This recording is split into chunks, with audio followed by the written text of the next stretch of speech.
Assalamualaikum warahmatullahi wabarakatuh. Bismillah, alhamdulillah, wassalatu wassalamu ala rasulillah Sayyidina wa maulana Muhammad ibni Abdillah wa ala alihi wa sahbihi wa mawalah. La hawla wa la quwata illa billah. Subhanaka la ilma lana illa ma 'allamtana innaka antal alimul hakim. Rabbi shrah li sadri wa yassir li amri wahlul 'uqdatam min lisani yafqahu qawli, amma ba'du. Ma'asyiral muslimin wal muslimat, hadirin wal hadirat, Bapak Ibu jamaah Masjid Nasional Al-Akbar Surabaya, juga seluruh pemirsa dimanapun Anda berada, rahimakumullah. Alhamdulillahi wa syukurillah, kita panjatkan pujian yang termulia kepada Allah subhanahu wa ta'ala, bahwa malam hari ini kita masih ditakdirkan bisa melaksanakan sholat berjamaah, kemudian dilanjutkan dengan kajian tentang nasihat-nasihat penyejuk jiwa. Mudah-mudahan yang kita lakukan malam hari ini semuanya menjadi ibadah yang diterima oleh Allah, dapat menghapus dosa-dosa kita dan membuka pintu barokah dan rahmat Allah dalam hidup kita. Amin, Allahumma amin. Kita berdoa mudah-mudahan barokah majelis ilmu ini, kita semuanya diberikan sehat wal afiat. Yang punya hajat mudah-mudahan dikabulkan hajatnya oleh Allah. Yang punya urusan mudah-mudahan dimudahkan urusannya. Semoga tambah umur, tambah istiqomah amal ibadahnya, dan kapanpun kita kembali kepada Allah benar-benar membawa husnal khatimah. Amin, Allahumma amin. Dan sore hari ini di masjid kita juga hadir beberapa rombongan jamaah haji, para tamu Allah. Kita doakan yang berhaji tahun ini mudah-mudahan oleh Allah diberikan kemudahan, kelancaran, keselamatan, keamanan, kenyamanan, mulai pergi sampai nanti balik ke tempat tinggalnya masing-masing. Dan mudah-mudahan disempurnakan manasik hajinya di tanah suci, dan oleh Allah benar-benar diberikan anugerah haji mabrur. Amin, Allahumma amin. Mudah-mudahan kita semua yang mendoakan, insya Allah dalam waktu dekat ditakdirkan oleh Allah bisa berangkat haji. Al-Fatihah. A'udzubillahi minasyaitonirrajim. Bismillahirrahmanirrahim. Alhamdulillah rabbil alamin, Ar-Rahmanir-Rahim, Maliki yaumiddin. Iyyaka na'budu wa iyyaka nasta'in. Ihdinas siratal mustaqim, siratal ladzina an'amta 'alaihim ghairil maghdubi 'alaihim waladdallin. Amin. Bapak Ibu kepingin haji napa mboten? Kepingin haji napa mboten? Kepingin biasa napa kepingin banget? Banget nggih. Tipnya niki nek cara kula, setiap ada orang jamaah haji, kenal gak kenal sampean dongaaken, itu menjadi pancingan. Insya Allah tidak lama kita akan berangkat haji. Kalau biyen niku Bapak Ibu, angger enten budal haji niku tangga niku kula tetaken teng asrama haji niku saking cintai. Padahal mboten keduman len, gak keduman kendaraan. Kula nggawa sepeda motor. Sepeda motor niku nyile pisan. Mboten gadap ya. Dadi jamaah niku budal kula totaken burine Bu, teng asrama haji niku ambek talbiyah kula. Labbaik Allahumma labbaik. Tak buanterna talbiyahe. Kali nangis sampai teng asrama haji niku lah mboten saged melebet Bapak Bu. Jadi kalau niki teng ngarepe pagere asrama haji, ndelok jamaah mlebu asrama haji niku tambah nangis kula. Akhirnya pagere tak rangkul, pagere asrama haji niku. Sambil berdoa, ya Allah, kapan saya masuk ke tempat ini? Masya Allah, ternyata beberapa tahun berikutnya kula saged haji, Bu. Nggih mlebet asrama haji kaya ngoten niku. Mulane sing kepengin haji, monggo benjing bareng-bareng nang asrama haji, ngerangkul pagere asrama haji. Kalau yakin diusir security sampai. Nah itu bukan masalah ngerangkulnya, Pak. Itu masalah mahabbahnya. Panjenengan harus mahabbah kepada haji, insya Allah dimudahkan jalannya menuju Baitullah, baik umroh maupun haji. Selamat jalan bapak-bapak, ibu-ibu, tamu Allah, tamu Rasulullah. Tolong nanti yang belum haji ini dipanggil di sana supaya cepet haji. Sampeyan nggih ngoten, Pak, nek dipanggil aja turu. Bengok-bengok ngono. Cak to, angkene turu. Ngoro. Tadi nek badhe manggil niku tolong janjian dulu. Para jamaah, hari ini kita akan melanjutkan kajian tentang kitab Nasaihul Ibad, nasihat-nasihat Allah lewat Rasulullah untuk hambanya. Dan malam hari ini kita akan sampai di maqalah yang nomor 7, Al-Maqalatus Sabi'atu, maqalah yang ke-7. Tentang siapa? Tentang Al-Karim dan Al-Arif, tentang orang yang mulia dan orang yang bijaksana. Kita sering mendengar orang yang mulia, Ibu. Kita juga sering mendengar nama orang yang bijaksana. Tapi sebenarnya mulia dan bijaksana menurut Allah itu seperti apa? Apalagi nih enten acara ngoten niku Pak Bungge. Biasanya MC-nya itu atau ketua panitianya ngomong, yang kami muliakan, yang kami hormati. Nak sering ngoten nggih? Gak mungkin MC atau ketua panitia ngomong yang kami hinakan. Bapak ketua RT ya disampluk sama nama ketua RT ini. Kata-kata yang mulia itu dari mana? Dari kata karim.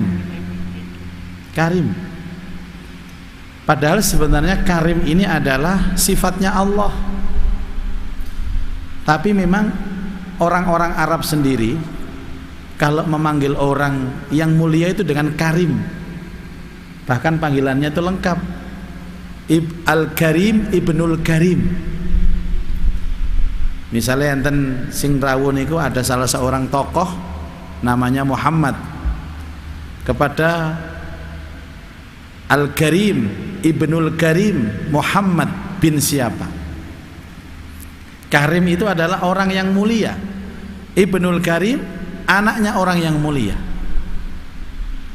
Dan memang sebagai etika apabila kita ini menyambut tamu, bertemu dengan siapapun, kita wajib memuliakan dia. Ya, memuliakan tamu, memuliakan siapa saja. Dan kalimat mulia itu selalu diucapkan dengan kata-kata karim. Kemudian ada orang bijak. Bijak itu arif. Jadi ada alim, ada arif. Kalau alim belum tentu arif, kalau arif pasti alim. Alim itu hanya sekedar tahu luarnya saja. Tapi kalau arif, dia tahu sak jeroan-jeroane. Kula ningali bapak-bapak niki, oh ini adalah laki-laki. Oh bapak ini kira-kira usianya 50 tahun. Namanya alim, Pak. Oh bapak ini berasal dari ini, berasal dari ini. Semua pengetahuan yang dibangun secara normatif itu namanya alim. Tapi kalau arif mboten, Pak. Oh bapak ini punya masalah seperti ini. Oh bapak iki mari diseneni bojone, ketara meneng ae. Nah, tahu. Makanya orang alim biasa bisa siapa saja, tapi orang arif tidak siapa saja. Lah Bapak Ibu, Sakniki dos pundi kula panjenengan saged ningali wong niki mulya, karim, dan orang ini arif, bijaksana. Maka ada nasihat yang luar biasa dari Yahya bin Mu'ad radhiyallahu anhuma. Dia pernah berkata, ma asallahal karim, orang mulia itu tidak pernah bermaksiat kepada Allah. Kalau balane mana? Orang yang mulia itu tidak akan pernah bermaksiat kepada Allah. Ciri-ciri orang yang mulia itu, dia jaga dirinya jangan sampai bermaksiat kepada Allah. Nopo maksiat niku Bapak Ibu? Maksiat itu adalah kedurhakaan kepada Allah. Nopo durhaka niku? Allah perintah tidak mau melakukan, Allah melarang justru melakukan. Itu namanya maksiat. Makanya orang yang selalu taat kepada Allah, hidupnya semakin mulia. Kan kalau sering mengatakan di sini Bapak Ibu, kalau panjenengan kepingin 2 derajat ini, derajat kemuliaan dan derajat kebahagiaan, maka harus taat kepada Allah. Jadi kalau kita menjalankan sholat itu bukan karena kita sebagai muslim wajib sholat, enggak. Kalau kemarin kita puasa Ramadan 1 bulan, kita sebagai muslim harus puasa, iya memang itu kewajiban. Tapi lebih dari itu, setiap kita menjalankan kewajiban, maka Allah akan memuliakan hidup kita, Allah akan membahagiakan hidup kita. Ini jaminan mutu dari Allah. Jadi kepingin mulia, kepingin bahagia, jangan maksiat kepada Allah, taat kepada Allah. Bapak Ibu, kalau takon teng jenengan, kenapa manusia itu ada dorongan maksiat? Niki nate maksiat napa mboten, Bapak Ibu? Nate maksiat napa mboten? Nate nggih. Nate napa sering? Sering napa rutin? Rutin napa istiqomah? Maksiat kok istiqomah. Kenapa ada dorongan maksiat? Karena kita dititipi Allah syahwat. Syahwat itu keinginan. Tapi syahwat sendiri itu 50-50 Ibu. Kalau yang masuk itu adalah iman, hidayah, maka syahwatnya itu diluruskan dengan perbuatan yang baik. Contoh, kita ini diberikan Allah rizki berupa uang yang banyak. Ada si A ini orang yang mendapatkan hidayah dari Allah, si B ini orang yang tidak mendapat hidayah dari Allah.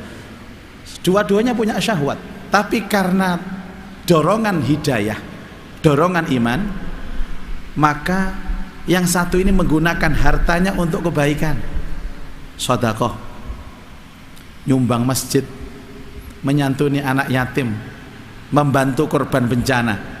Jadi yang punya harta banyak didorong oleh hidayah, maka syahwatnya itu menggiring dia kepada kebaikan. Tapi yang satu tidak, Bapak. Karena tidak ada hidayah, tidak ada dorongan iman, dia punya uang yang banyak, maka dia menghambur-hamburkan. Beli ini yang tidak manfaat, beli itu yang tidak manfaat. Dia gunakan untuk bermaksiat kepada Allah. Ya, beli minuman keras, membeli yang sesuatu yang dilarang oleh Allah, mengajak kawan-kawannya untuk berjudi dan lain sebagainya. Itu bedanya. Jadi orang itu tergantung bagaimana syahwatnya.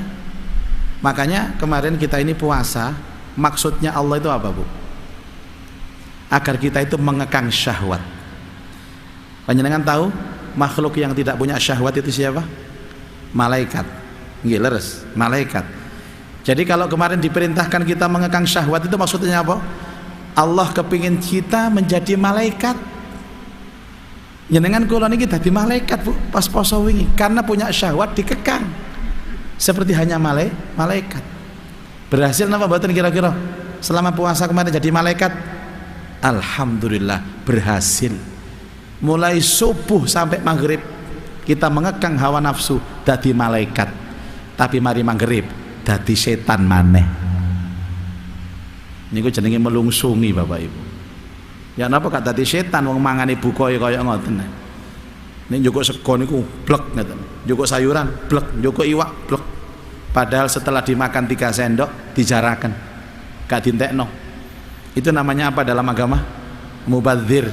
Bagaimana Allah berkata mubadzir dalam Al-Qur'an? Innal mubadzirina kanu ikhwanas syayatin. Sesungguhnya mubadzir itu temannya setan. Dadi subuh sampai maghrib dadi malaikat nahan syahwat, mari maghrib sampai subuh dadi setan. Engko subuhne maneh malaikat maneh, bengine maneh setan maneh. Dadi bingung, setan malaikat gak dadi ya. Bapak Ibu, setiap kali orang maksiat itu ada noda hitam di hatinya.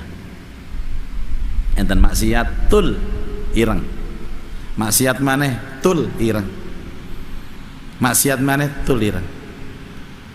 Ternyata dereng tobat, maksiat terus tambah ireng. Akhirnya hati yang awalnya putih itu menjadi hitam. Ternyata belum tobat juga kepada Allah, sehingga hitam itu semakin tebal. Maksiat mana tambah tebal mana.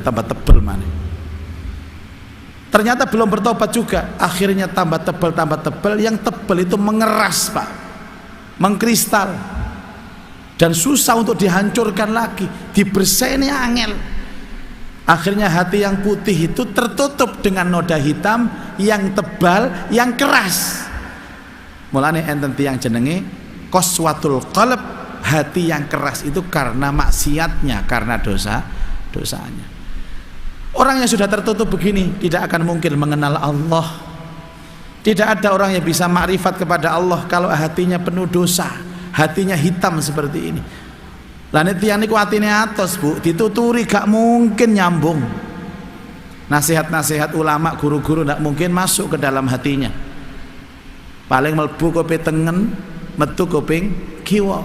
Niku sik lumayan, kadang mlebu tengen, balik maneh metu, gak sampai tembus nang kuping kiwa. Nah, orang seperti ini dihinakan oleh Allah. Dari mana dihinakan? Dari dosa-dosanya. Makanya yang disebut orang hina itu adalah orang yang suka bermaksiat kepada Allah, berdosa kepada Allah, tidak mau bertaubat, sehingga hidupnya semakin hina. Kalau ada orang yang menghina orang fakir miskin, belum tentu fakir miskin itu hina Pak Bu. Fakir miskin kan status sosial, tapi kalau hari-harinya dia ibadah kepada Allah, istiqomah beramal, amalnya itu karena Allah, tambah beramal, tambah ibadah, tambah naik derajatnya, kemuliaannya, terus begitu. Jadi semakin kita maksiat kepada Allah, maka status karim, status mulia itu tidak akan pernah kita dapatkan. Ayo raih kemuliaan dengan apa? Ibadah. Ayo raih kemuliaan dengan apa? Amal. Ayo raih kemuliaan dengan apa? Dengan bentuk menjalankan dan taat kepada Allah. Orang mulia tidak mungkin maksiat kepada Allah. Ini kuncinya Pak. Saya menulis tentang status nggih Bu nggih. Orang mulia tidak mungkin maksiat kepada Allah. Orang maksiat kepada Allah itu hidupnya pasti hina, hidupnya pasti rendah. Bapak Ibu sekalian, kemudian yang kedua, la ma faddala al-arifu ad-dunya 'alal akhirah.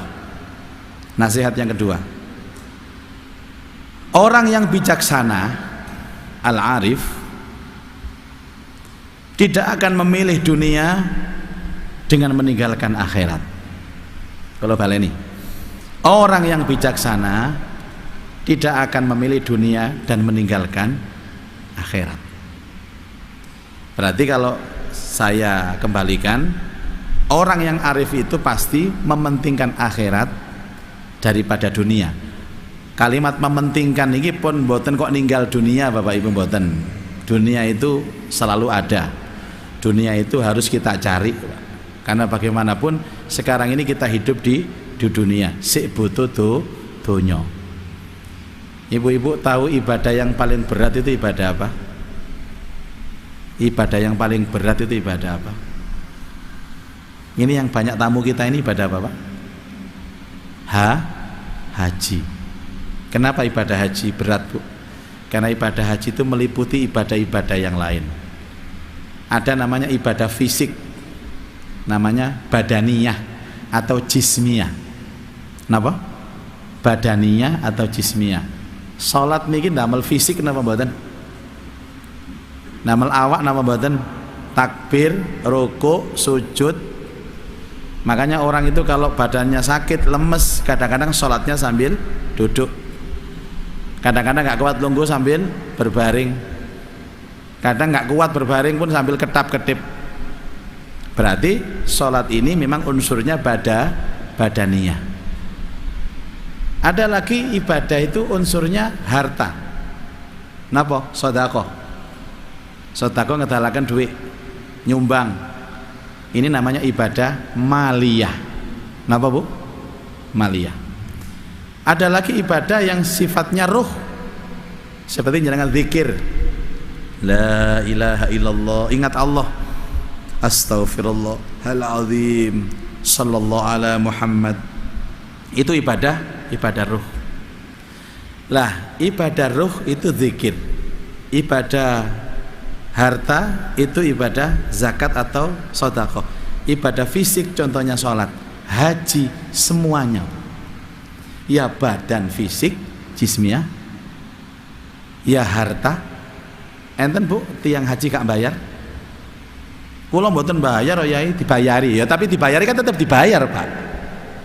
Masih ya kula nggih mboten nate bayar haji Pak, wong pembimbing. Tapi kan kula dibayari kali pemerintah, dibayari kali sing budalaken kula. Eling biyen haji nunut niku.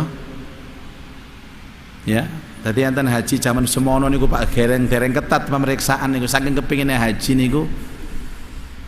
Akhirnya wiritane haji nunut niku kula nate kepanggih dikandani maca sholawat Ibrahim. Maca sholawat Ibrahim niku ben esuk ping 10, ben sore ping 10, mantun salat ping 7. Allahumma shalli ala sayyidina Muhammad wa ala ali sayyidina Muhammad kama shallaita ala sayyidina Ibrahim wa ala ali sayyidina Ibrahim, dan seterusnya. Akhirnya Bapak Ibu ngoten niku budal ngriyane Jombang mriku. Budal teng asrama haji. Mlebu asrama lho gak konangan petugas. Gak konangan, Pak. Sampai nginep teng asrama haji, numpak bis nang Juanda niku lho. Gak konangan. Ya numpak bis, kursi kosong akeh bis ini. Sampai tutuk nih pundi Juanda, pemeriksaan imigrasi lho, gak duwe paspor, gak duwe napa jenenge surat-surat haji niku lolos. Barokah sholawat Ibrahim. Sampai munggah pesawat lho, lolos.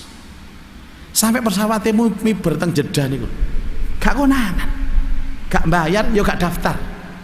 Budal Jeddah. Konangane ndukure pesawat ketika petugas haji itu meriksa paspor. Mana ya paspornya ya? Tolong yang kartu kuningnya disobek. Kuape sobek kabeh, situ iki gak nyobek, gak nggawa paspor anjene. Apane sing disobek?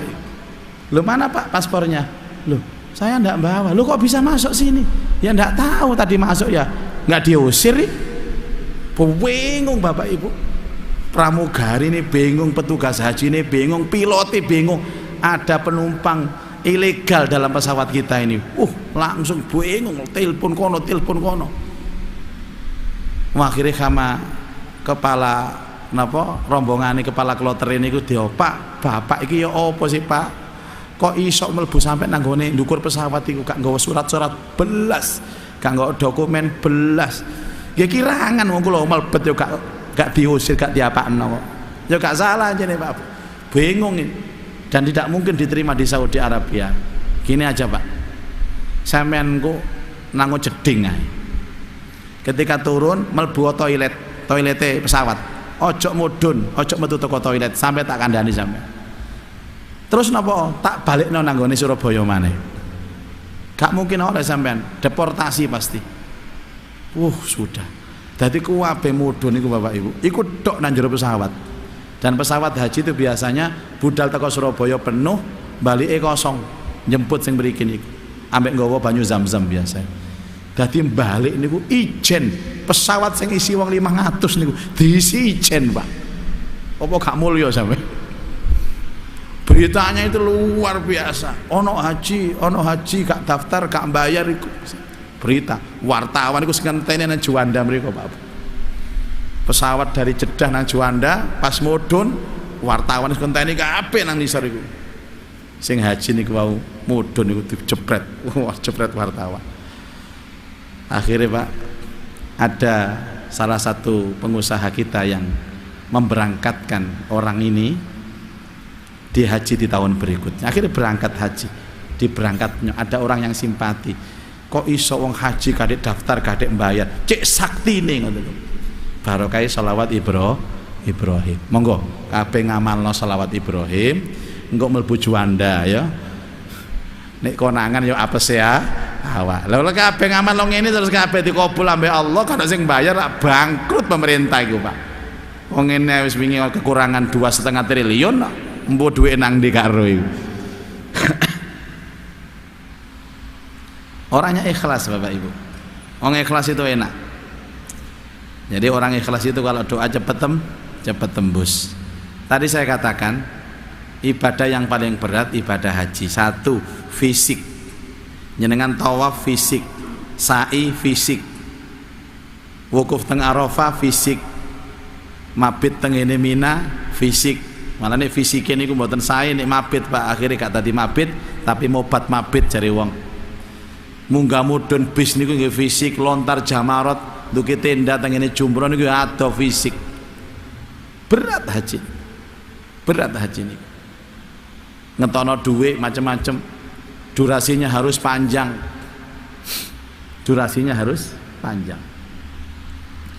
Makanya ditaruhlah ibadah haji itu di rukun Islam yang kelima karena paling berat. Nggih, di samping perilakunya itu berat, yang kedua njogo atine nggih berat. Tidak ada ibadah sampai diantar rong bis telung bis kaya ngeten iki, Pak, kecuali ibadah haji. Dan ibadah haji itu milik Allah. Makanya panjangan jangan sampai pesimis dengan haji. Kadang-kadang ditakoni koncone, Pak, sampean gak haji ta, Pak? Ah, sapa, Pak? Sampean niku aku iki nyambut gawe apa? Bayaranku pira? Wis gak mungkin iso haji. Orang yang seperti ini menutup rizkinya sendiri dan menutup kesempatannya sendiri. Mestine napa teh?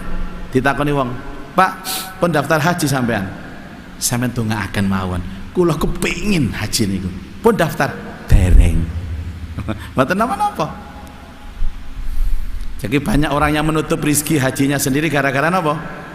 Dia merasa bahwa kemampuan itu berasal dari dirinya. Padahal kemampuan bisa berhaji itu dari Allah. Wa atimul hajja wal umrata lillah. Yang merintahkan haji itu Allah. Yang ngasih rizki untuk bisa daftar haji itu Allah. Yang mentakdirkan kita punya kuota itu adalah Allah. Yang dipanggil untuk berangkat tahun ini adalah Allah. Yang melancarkan haji adalah Allah. Yang menyempurnakan ibadahnya adalah Allah. Yang menghadiahkan haji mabrur adalah Allah. Endi menungsane? Kaono. Semua adalah Allah. Nah, orang bijak, Bapak Ibu, akan berpikir bahwa dunia ini adalah singkat. Dan dia akan memanfaatkan betul kesempatan hidup di dunia ini untuk kehidupan yang lebih panjang. Bukan terlena dengan kehidupan ini. Makanya orang yang cerdas adalah orang yang berpikir, bagaimana nasibku setelah kematianku? Al-kayyisu man dana nafsahu wa amila ma ba'dal maut. Orang yang cerdas dan bijak adalah orang yang berpikir apa yang terjadi setelah kematianku. Dan dia akan mempersiapkan itu dan beramal untuk kepentingan setelah kematiannya. Kepentingan setelah kematian itu adalah akhirat. Kalau ingin ningali tayangan tengene YouTube, Bu, Pak. Tahu YouTube enggak? Tahu nggih. Nggih dulure yuk tun yuk ja yuk ra niku YouTube. Judulnya adalah kematianmu tidak menunggu persetujuanmu. Allah, gak enak. Plek, waduh, nyetel iki rek cek eling mati rek. Sampeyan pun nyetel drakor mawon, nyetel drakor iku gak eling mati sampean. Ya eling drama Korea iku tok. Kematianmu tidak butuh persetujuanmu. Teng mriku wonten video-video, ada 10 video Bapak Ibu. Yang pertama ditayangkan itu seorang pemain basket, kira-kira Bapak ya tahu ndelok balik. Pemain basket itu lho Pak, lak sewehat. Oh awake sewehat melayuni banter. Dadak pas ngelebokno bal basket niku tenggene keranjang niku iso ndelosor wong iku, mati ta mriku. Ya Allah, iki wong sehate kaya ngoten. Gak mungkin, Bu, Pak. Pemain basket kena kolesterol gak mungkin, mesti sehat. Apalagi pemain basket diabetes, ya gak bisa melayu wong diabetes toh. Pemain basket kena sesak nafas asma, sehat-sehate wong ndelosor Bapak Ibu, mati. Video yang kedua, pemain bola. Apalagi pemain bola Pak, sak lapangan omong nambane melayu ada anu. Nggak ada istilah pemain bola kena mejen juga ono, mesti sehat. Giring balu moro-moro delosor mati Bapak Ibu. Tayangan yang ketiga itu wartawan, reporter wartawan itu loh, masih muda, perempuan, cantik Pak. Dan wartawan itu biasanya orangnya sehat-sehat. Pas wawancaranya tadi ki delosor mati. Enten malih jumpa pers seorang politikus dari luar negeri, enak-enak ngomong mati. Enten malih ada seorang promosi doktor, ya promosi dokter niku pidato Bapak Ibu di depan para pengujinya, enak-enak ngomong enten mati. Enten kiai, enten kali kiai niku ceramah niku enak-enak ceramah, saudara-saudara mati. Makanya aku ya wedi ceramah iki. Ada lagi dokter lah sehat-sehatnya wong siapa? Apa nyontek? Sing disuntik waras, sing nyontek mati. Ya Allah, berarti apa Bapak Ibu? Kalau kita tidak berpikir tentang apa yang terjadi setelah kematian kita, maka bagaimana nasib kita nanti Bapak Ibu? Makanya orang arif, orang bijaksana itu orang yang tetap memikirkan dunia, tapi tetap memprioritaskan dia memikirkan akhirat. Cantolannya hati itu loh Bapak Ibu, akhirat gitu, bukan dunia ini. Aku bekerja untuk akhiratku, aku didik anakku untuk akhiratku, aku bina rumah tangga kanggo akhiratku, bukan karena dunia. Kalau saya bekerja supaya kaya, nek wis sugih aku iso dadi wong terpandang, dadi nanti aku dipuji oleh banyak orang, berarti Anda masih dunia. Tidak semua orang bekerja keras itu karena dunia, ada orang yang bekerja keras itu karena akhirat. Kadang-kadang tapi tiap bekerja Bapak Ibu dia sholat berjamaah. Ada orang Sidoarjo itu setiap maghrib isanya di Masjid Al-Akbar sini. Wongnya teko tegak sih. Oh teko tapi gak ketok iki wonge. Mungkin apa pojokan kono be. Saya tanya, sampean berangkat dari rumah kapan? Mari subuh. Saya subuhannya di Masjid Al-Akbar juga kadang-kadang Ustaz. Nanti isya maghrib saya di Al-Akbar lagi. Sampean kok ngono Pak? Kok ngoyo Pak? Saya ngoyo karena saya mau bangun masjid. Kalau saya tidak bekerja, saya tidak punya uang. Kalau tidak punya uang, saya tidak mungkin bisa bangun masjid. Teng tonggo kula niku Ustaz, enten panti asuhan. Kula dadi donatur. Dan mboten nyambut gawe, kula mboten saged nyumbang teng panti asuhan. Ini artinya dia bekerja keras untuk akhiratnya. Siapa dia? Dialah orang yang arif, orang yang bijaksana. Bapak Ibu, hari ini kita berbicara tentang orang yang mulia atau karim, dan kita bicara orang arif. Orang yang mulia tidak mungkin bermaksiat kepada Allah. Orang yang arif lebih mementingkan akhirat daripada dunianya. Sekarang kita akan masuk sesi tanya jawab. Ya, mungkin panjenengan enten pertanyaan, silahkan ditanyakan Pak Yani. Ya, monggo. Bapak dulu satu, kemudian Ibu. Ini Bapak Mas Habib. Bismillahirrahmanirrahim. Terima kasih Ustaz. Assalamualaikum warahmatullahi wabarakatuh. Waalaikumsalam warahmatullahi wabarakatuh. Pertanyaan saya terkait dengan mulia. Bagaimana caranya kita menilai seseorang itu mulia atau tidak? Selama ini ternyata saya salah persepsi. Karena banyak orang yang mengatakan, wah mulyane wong kuwi, mulyane wong kuwi. Artinya mulianya itu terkait dengan dunia. Ternyata setelah dijelaskan Ustaz tadi lebih banyak ke perilaku atau ke akhirat.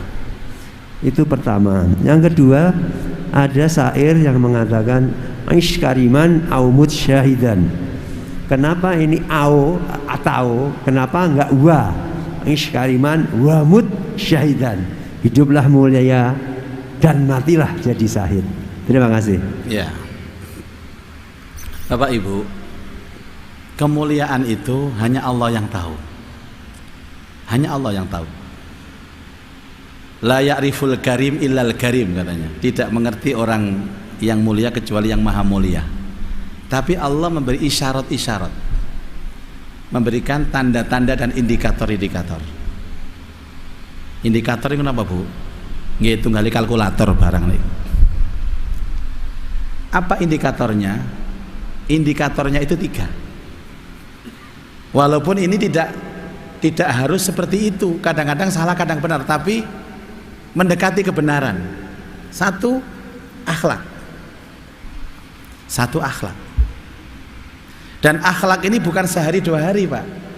Panjenengan melihat orang ini selalu ngomongnya halus hari ini, besok halus lagi, bulan depan halus lagi, tahun depan. Jadi akhlak ini bukan tentatif, tapi seterusnya. Loman, oh orang ini dermawan, hari ini dermawan, besok dermawan, bulan depan dermawan, tahun depan dermawan, 10 tahun lagi dermawan. Kan ada orang gitu loman Pak. Kapan? Ini apa pilkada? Loman disumbang kabeh Pak, masjid-masjid disumbang kabeh. Mari pilkada wis ilang lomane. Berarti bukan karim. Ini bukan karim ini Pak. Katok ini yang benar. 1. Yang kedua adalah tempat, majelis. Dia selalu berada di mana? Kalau ada panjenengan melihat orang ini walaupun tidak pernah ngomong, tidak pernah kita kenal, dia dermawan, tapi tempatnya di masjid, subuh ketok nang masjid, duhur nang masjid, macam-macam nang masjid. Setiap waktu sholat dia di masjid, ada majelis taklim dia selalu ada. Dia di tempat orang-orang yang mulia, maka dia mulia. Loh Pak, apakah setiap orang yang ke masjid itu menjadi orang yang mulia? Belum tentu. Ada orang yang datang ke masjid itu bukan jam sholat Pak. Napa? Nggih nguyut tok terus metu maneh, kan ono ngoten modele. Wong mboten teko niki mong. Enggak tahu sholat nang masjid. Yang ketiga, sahabatnya, temannya. Dia berteman dengan siapa? Lihat temannya. Maka dalam sebuah hadis, al-mar'u ala dini khalili. Manusia itu akan berkembang dengan agama kawannya. Fandur may yukhallil, maka lihat siapa yang ada di sampingnya. Temannya ini siapa? Orang yang suka bohong atau orang jujur? Temannya ini siapa? Lihat temannya. Jadi indikator kebaikan itu dari dirinya berupa akhlak. Yang kedua dari majelis, dia sering berada di mana. Yang ketiga, siapakah kawan-kawannya. Ini pun juga kita tidak tahu 100%, tetapi Allah memberikan kita isyarah-isyarah, alamat-alamat atau tanda-tanda. Kemudian yang kedua Bapak Ibu,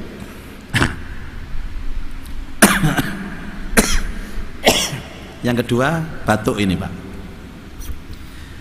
isykarimah aumut syahidah. Tadi ditanyakan beliau, kenapa harus pakai au? Berarti kan kita ini harus memilih salah satu, bukan dua-duanya. Begini Bapak Ibu, ini bukan kaitannya bahwa orangnya hidup mulia itu kemudian tidak mati syahid, bukan. Karena begini, di dalam kehidupan itu memang kita tidak bisa memilih apapun. Contoh, ada orang teraniaya, dia hidup di perkampungan yang dimana di situ banyak orang yang bermaksiat, ya, hidup bermaksiat. Ada yang minum minuman keras, ada yang berzina di kampung itu. Bahwa dia tahu itu adalah dosa besar dan wajib dia tegur, tapi dia tidak punya kemampuan Bapak Ibu. Kalau saya menegur dia, maka saya akan melawan orang-orang banyak itu dan saya pasti akan mati. Kalau saya tidak menegur, itu kewajiban saya kalau melihat kemungkaran. Coba kira-kira kalau panjenengan milih yang mana? Menegur aku mati, gak negur aku punya kewajiban. Maka bagi kita, saya harus tetap tegur mereka apapun resikonya. Kalau saya menegur dan mereka mau menerima teguran saya menjadi orang yang mulia, hidup saya mulia. Tapi kalau saya tegur mereka, dan mereka tidak terima dengan teguran saya akan dibunuh, dikucilkan, dibuli, dimatikan. Jadi pilihan memang, itu pilihan. Setiap kita melihat sesuatu kemungkaran, itu kan konteksnya kepada melihat kemungkaran, Bapak Ibu. Itu pilihannya dua. Kamu ingatkan dia hidupmu mulia karena dia mau kamu ingatkan, atau mereka tidak terima sehingga mereka itu memusuhi kamu dan bahkan membunuh kamu. Oke, saya terima resikonya. Resiko kehidupan itu dua, mau hidup mulia atau matinya mati syahid. Sama Bapak Ibu, konteks itu ketika dia itu berada dalam peperangan, kemudian di depan ini sudah banyak musuh dengan senjata yang sudah terhunus. Ayo, apa yang kita lakukan? Di depan sudah musuh, mau lari Pak, hina hidup kita. Saya harus perang, dan pilihannya dua. Kalau saya menang, mulia. Kalau saya mati, mati syahid. Jadi setiap kita bertemu dengan musuh, setiap kita bertemu dengan kemungkaran, kita wajib untuk melawan mereka. Dan pilihan untuk melawan itu ada dua. Hidup mulia karena menang, atau mati syahid. Bapak Ibu, hidup mulia atau mati syahid, milih apa?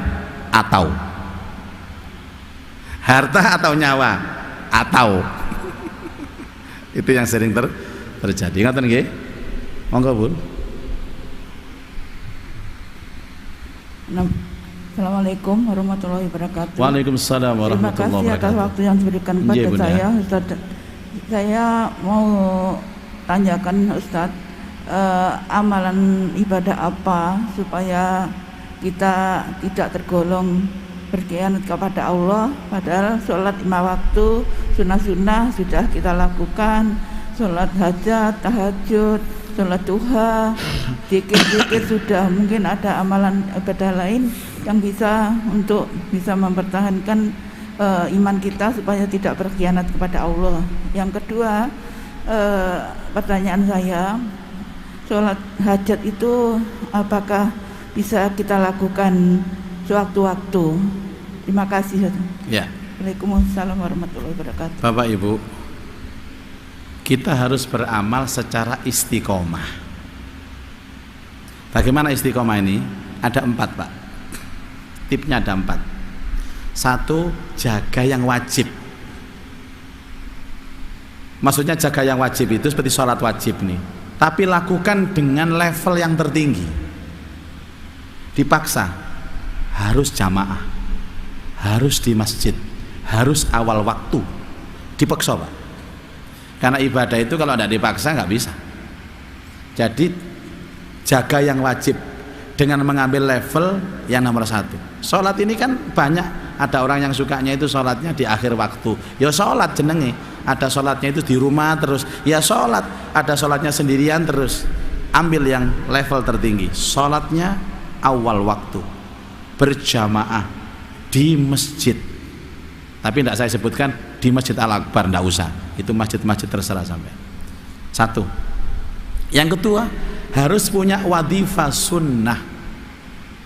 Wadifah sunnah. Apa kebiasaan sunnah itu? Terserah, boleh milih. Mau puasa sunnah, mau deres Quran, mau sholat sunnah, mau sedekah sunnah, mau milih semuanya silahkan. Dulu sahabat yang suka milih semuanya adalah Sayyidina Abu Bakar As-Siddiq. Abu Bakar itu ahli puasa sunnah, ahli sholat sunnah, ahli sedekah sunnah, semuanya ahli.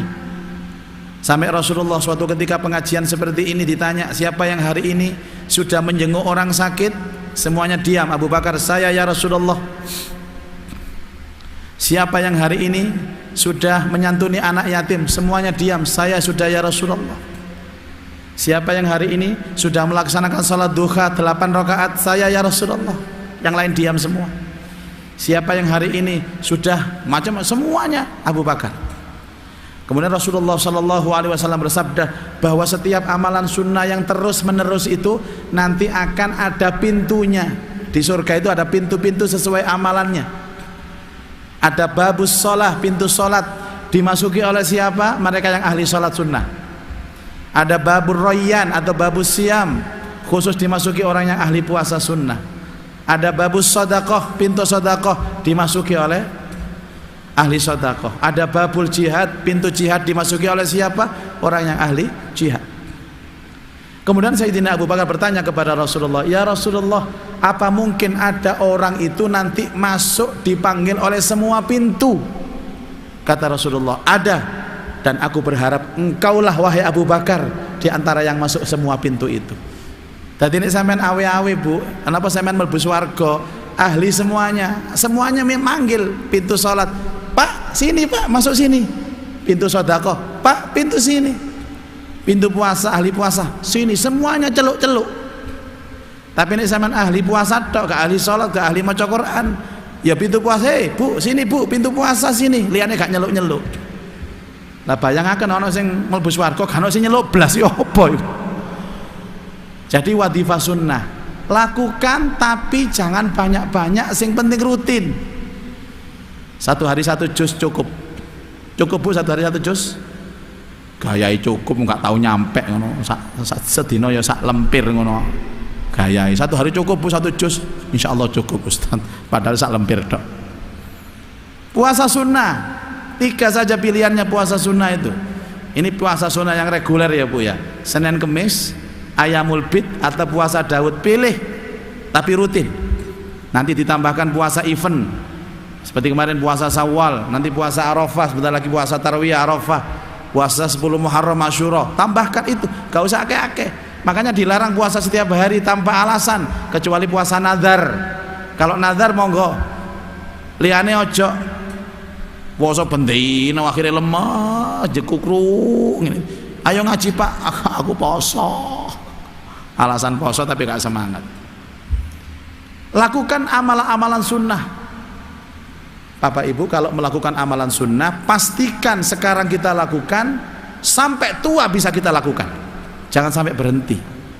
Itu namanya gak istiqomah. Yang ketiga tadi, pilih kawan yang baik. Golek konco sing apik Bapak Ibu. Golek konco sing soleh yang bisa mengajak kita untuk bisa semangat ibadah. Yang keempat, bikin komunitas, bikin bi'ah atau lingkungan, bikin rombongan-rombongan orang-orang yang baik. Sampeyan ngelompokno kanca, nyeluk kiai, nyeluk bunyai, nguruki ngaji sing tepak, nguruki akhlak sing tepak. Insyaallah kalau kita lakukan secara rutin, secara istiqomah, itu amal akan kita bawa sampai mati. Mati kita nanti akan membawa amal yang paling sering kita lakukan. Saya yakin Bu, orang yang ahli puasa sunnah itu pasti matinya ya nggak jauh dari puasa. Dulu ada Mbah Marzuki, ini saya saksinya, ini orang baik sekali Pak. Ya tetap ada kekurangan namanya manusia, tapi beliau itu istiqomah. Senin Kemis istiqomah. Setiap hari sholat duha 8 rakaat, tasbihnya 4 rakaat. Terus kemudian aktif ke Masjid Al-Akbar ini. Menurut saya beliau ini orang mulia Bu. Walaupun strata sosialnya ya namanya orang sepuh begitu itu.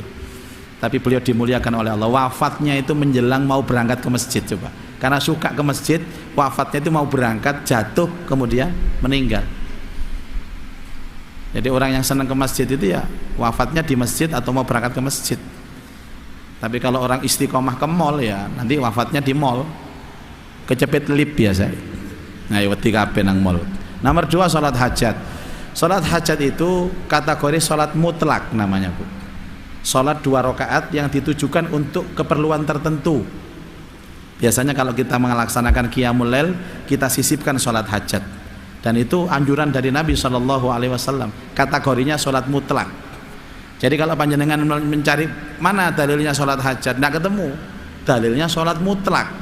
Karena 2 rakaat sholat sunnah yang diniatkan supaya hajatnya terpenuhi. Karena ini sholat mutlak, maka boleh dilakukan kapan saja waktunya, malam boleh, siang boleh. Seperti hanya sholat tahiyatul masjid, seperti sholat sunnah tawaf.